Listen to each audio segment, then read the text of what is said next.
I'm going to be talking a little bit about the idea of layering. You're trying to protect an asset, user, endpoint, machine with as many layers of protection as you can. Software, hardware, or physical security.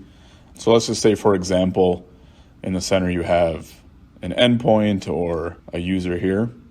So around that, you'll want to put some type of antivirus if you're on a computer. If you want to go beyond that, we can add anti-malware. That would be another layer of protection that would go around. That would go hand in hand with antivirus. You could do is add a software firewall, Windows Defender, Windows Firewall. That would protect anything from going in and out to or from the machine that shouldn't be. The next thing you can add to that would be port security on the machine. That would include anything like ports that need to be open are open, the ones that are supposed to be closed are closed. So anything that could directly lead into the machine, you want to make sure that that is closed.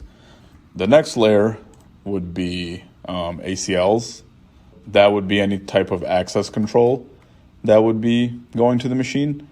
Or for instance, if you were trying to secure a router or a modem, like blacklisting devices, you can allow certain MAC addresses or IP addresses from going in and out on a network. So that would add an extra layer of protection from even getting into the machine or into the network itself.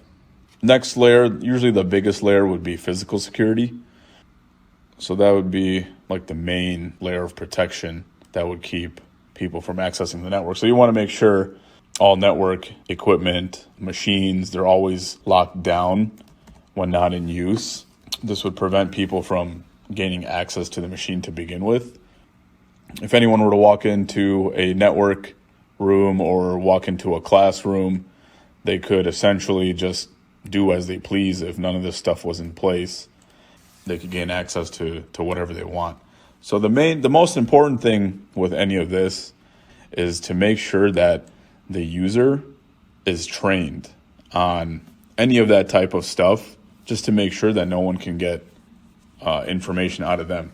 And the most important thing is to train the users on social engineering. Because if someone were to call the user up and act as a network administrator or act as a company, a vendor, and simply just ask for the password or ask questions that would gain the password, all of this stuff here would mean absolutely nothing. So the most important thing to keep a network or keep a machine or keep a company secure is to train the user.